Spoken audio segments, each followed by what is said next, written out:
Hi friends, எல்லோருக்கும் நமஸ்காரம். Welcome to cook with சியா. இன்னைக்கு பார்க்க போற ரெசிபி என்னன்னா மைதா பிஸ்கட் எப்படி பண்றதுனாங்க பார்க்க போறோம். பேக்கரி டேஸ்ட்ல நம்ம வீட்லயே பண்ணிடலாம். ரொம்பவே டேஸ்டா இருக்குங்க. ரொம்ப நேரமும் இது ஆகாது. நம்ம வீடியோ ஒன்றும் சப்ஸ்கிரைப் பண்ணாம நிறைய பேர் பார்த்துட்டு இருக்கீங்க. சப்ஸ்கிரைப் பண்ணிட்டு பாருங்க. ரொம்ப பிடிச்சிருந்தா உங்க ஃப்ரெண்டுக்கும் ஷேர் பண்ணுங்க. ரொம்ப மைதா பிஸ்கட்டை ரொம்ப சிம்பிளான முறையில டேஸ்டா எப்படி பண்றதுன்னு பார்க்கலாம். வாங்க வீடியோக்குள்ள போலாம். மைதா பிஸ்கட் செய்ய தேவையான பொருட்களை பார்த்துடலாங்க. மைதா ஒரு 2 கப்பு, நெய் ஒரு 1/4 கப்பு, சர்க்கரை 3/4 கப்பு, பேக்கிங் சோடா ஒரு 1/2 டேபிள் ஸ்பூனுங்க. எந்த கப்பில் மைதா எடுக்கிறீங்களோ அதே கப்லேயே வந்து நெய்யும் சர்க்கரையும் எடுத்துக்கோங்க. இப்போ ஒரு பாத்திரத்தை எடுத்துக்கோங்க. இப்போ 1/4 கப்பு தண்ணி சேர்த்துக்கலாம்.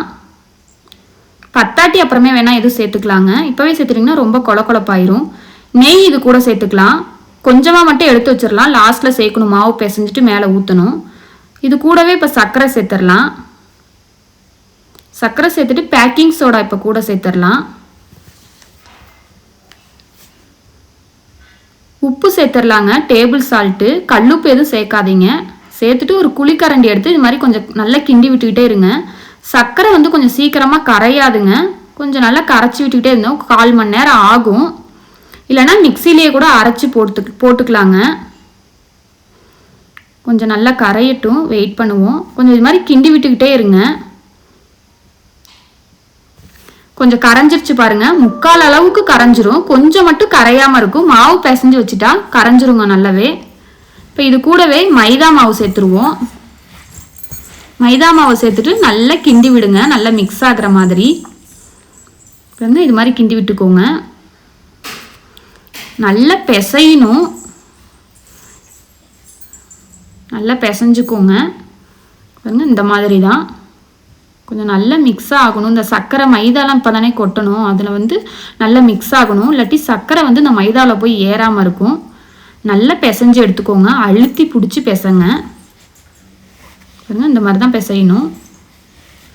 இதில் பேக்கிங் சோடா சேர்த்துருந்தோம்ல, அதனால் நல்லா சாஃப்ட்டும் வரும், நல்லா உப்பி வரும். அதுக்காக தான் இது சேர்க்குறோம். இது கூடவே இப்போ கொஞ்சம் கொஞ்சமாக தண்ணி சேர்த்து பிசைஞ்சுக்கலாம். முன்னாடி நிறைய சேர்த்துருந்தா கொழப்பாயிரும். இப்போ பத்தாட்டி கொஞ்சம் கொஞ்சமாக சேர்த்துக்கலாங்க. இந்த அளவுக்கு பிசைஞ்சு எடுத்துக்கோங்க. பாருங்க, இந்த அளவுக்கு சாஃப்டாக இருக்கும். நல்லா பிசைஞ்சு எடுத்துக்கோங்க. இப்போ இதை மூடி போட்டு வச்சுருவோம். 1 மணி நேரம் நல்லா ஊறட்டும். இது நல்லா ஊறினாதாங்க நல்லா சாஃப்டாக இருக்கும். இப்போ இது 1 மணி நேரம் ஆயிடுச்சு. நல்லா ஊறிடுச்சு. ஓப்பன் பண்ணி பார்த்துடலாங்க. பாருங்கள், நல்லா சாஃப்டாக பார்க்கும் போதே எவ்வளோ அழகாக இருக்குது பாருங்கள். சர்க்கரையும் நல்லா கரைஞ்சிருங்க. கொஞ்சம் கரையாமல் இருந்ததில் இப்போ இந்த ஸ்டேஜில் நல்லாவே கரைஞ்சிரும். 1 மணி நேரம் மாவு பிசைஞ்சு வச்சுருந்தோம்ல, அதில் கரைஞ்சிரும்.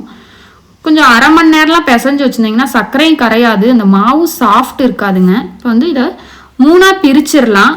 உருண்டையை கொஞ்சம் நல்லா உருண்டை பெருசு பெருசாக போட்டுக்கோங்க.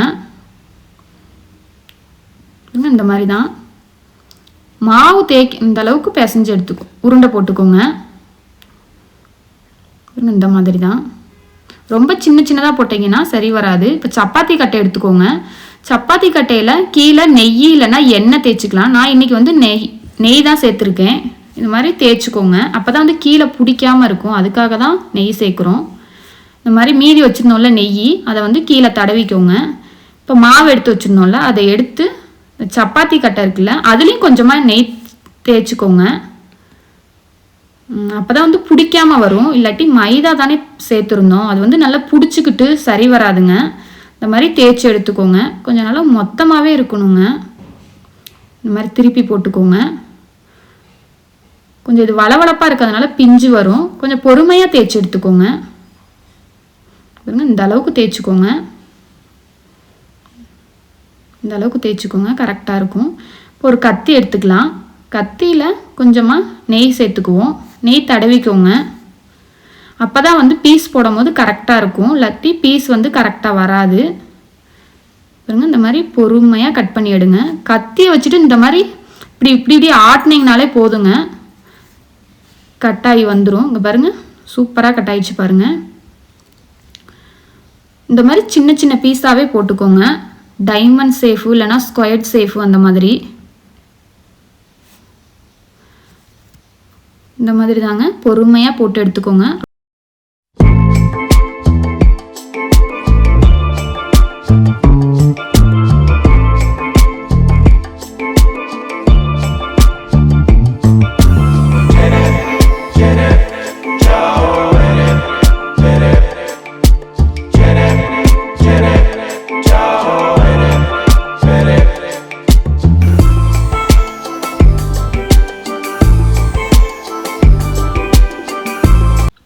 இங்கே பாருங்கள், இந்த மாதிரி கட் பண்ணி எடுத்துக்கோங்க. பாருங்கள், சின்ன சின்ன பீஸாக இது மாதிரி தான் கட் பண்ணிக்கணும். எடுத்துகிட்டு ஒரு பிளேட்டில் ஒவ்வொரு பீஸாக தனித்தனியாக எடுத்து வைங்க. அப்போ தான் எண்ணெயில் போடுறதுக்கு நமக்கு ஈஸியாக இருக்கும். அப்படியே போட்டிங்கன்னா பிடிச்சிக்கிட்டு நல்லா இருக்காது. சேஃப் பிச்சிராமல் எடுங்க. உங்களுக்கு பிடிச்ச சேஃபில் கட் பண்ணிக்கலாம், ஆனால் ரொம்ப பெருசாக கட் பண்ணிடாதீங்க. இந்த மாதிரி எல்லாமே எடுத்து வச்சுக்கோங்க. ஒன்று ஒன்றா பார்க்கவே பாருங்கள் எவ்வளோ சூப்பராக இருக்குது. பிடிச்சதுன்னா பொறுமையாக பிச்சுக்கோங்க. ரொம்ப ஃபாஸ்ட்டாக பிச்சிட்டிங்கன்னா அது டேமேஜ் ஆயிரும், வேஸ்ட் ஆயிரும். பாருங்க, இந்த மாதிரி எல்லாமே ஒரு பிளேட்டில் எடுத்து வச்சுக்கலாம். இப்போ இதை வந்து எண்ணெயில் பொரிச்சு எடுத்துருவோம். இப்போ எண்ணெயை ஒரு கடாயில் ஊற்றி சூடு பண்ணிக்கலாம். நல்லா சூடாகட்டும் எண்ணெய். எண்ணெய் காஞ்சிருச்சான்னு செக் பண்ண கொஞ்சமாக எடுத்து போடுங்க. எண்ணெய் நல்லா காஞ்சிருச்சு, மேலே வருது பாருங்க. இதான் நமக்கு அடையாளம் எண்ணெய் காஞ்சிருச்சுங்கிறதுக்கு. இப்போ ஒன்று ஒன்றா இதில் போட்டு எடுத்துடலாங்க. ஃபுல்லாக கொட்டிடாதீங்க, எண்ணெயும் நம்ம மேலே அடிச்சிரும். ஃபுல்லாக சரி வராதுங்க, ஒன்றுக்கு ஒன்று பிடிச்சிரும். ஒன்று ஒன்றா எடுத்து போடுங்க பொறுமையாக. அடுப்பை வந்து சிம்லேயே வச்சுக்கோங்க, ஹை ஃப்ளேமில் வச்சுக்காதீங்க. எண்ணெய் காஞ்சதையுமே லோ ஃப்ளேமில் எடுத்து வச்சுருங்க. அடுப்பை லோ ஃப்ளேமில் அடுப்பை வச்சுருங்க. பாருங்க, ஒன்று ஒன்றா இது மாதிரி போட்டு எடுத்துக்கோங்க. குட்டீஸ்ங்க வந்து இது ரொம்பவே விரும்பி சாப்பிடுவாங்கங்க. வேணும் வேணும்னு கேட்டு வாங்கி சாப்பிடுவாங்க. அந்த அளவுக்கு டேஸ்ட்டாக இருக்கும். ஒரு டைம் உங்கள் வீட்டில் ட்ரை பண்ணி பாருங்கள், எப்படி இருக்குன்னு சொல்லுவீங்க. அவ்வளோ ஒரு சூப்பராக இருக்கும். பாருங்க, ஒரு சைடு உடனே திருப்பி போடாதீங்க. கொஞ்சம் லைட்டாக வெந்ததுக்கு அப்புறமேல திருப்பி விடுங்க. உடனே திருப்பினீங்கன்னா அந்த சேஃப்லாம் வந்து கலைஞ்சிரும். இங்கே பாருங்கள், லைட்டாக செவந்திருக்கு. இப்போ திருப்பி போட்டுடலாம். அடுப்பு வந்து சிம்லேயே வச்சு லைட்டாக செவக்கணும், கோல்டன் ப்ரௌன் கலர் வர அளவுக்கு. அடுப்பை வந்து ஹையில் வச்சுட்டிங்கன்னா கருகிரும், உள்ளே வந்து வேகாமல் இருக்கும், மொறுமொறுப்பு இல்லாத நல்லா இருக்காதுங்க. இங்கே பாருங்கள், இந்த அளவுக்கு செவந்தா போதுங்க. ரொம்பவும் முன்னாடியே எடுத்துடாதீங்க. இப்போ எடுத்துடலாம். பார்க்கவே பாருங்கள் எவ்வளோ அழகாக இருக்குது, சூப்பராக. இதை 1 மாதம் கூட ஸ்டோர் பண்ணி வச்சுக்கலாங்க, கெட்டு போகாமல் இருக்கும். குழந்தைங்களும் விரும்பி சாப்பிடுவாங்க, நம்மளும் நல்லா சாப்பிட்லாங்க. பாருங்க, சூப்பராக ரெடி ஆயிடுச்சு. இந்த கலருக்கு வரணுங்க. பாருங்க, உடைச்சா உடையுது, நல்லா மொறு மொறுன்னு இருக்குங்க இந்த மைதா பிஸ்கட்டு. பார்க்கவே கலர்ஃபுல்லாக இருக்குங்க. ஒரு சூப்பரான மைதா பிஸ்கட் ரெடி ஆயிடுச்சுங்க.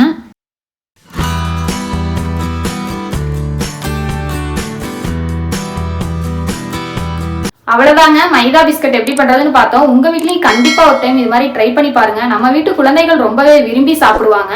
இந்த வீடியோ உங்களுக்கு பிடிச்சிருந்தா லைக் பண்ணுங்க, ஷேர் பண்ணுங்க, கமெண்ட் பண்ணுங்க, மறக்காம சப்ஸ்கிரைப் பண்ணிருங்க. பக்கத்துல இருக்க பெல் பட்டனையும் கிளிக் பண்ணிருங்க. Okay, bye friends.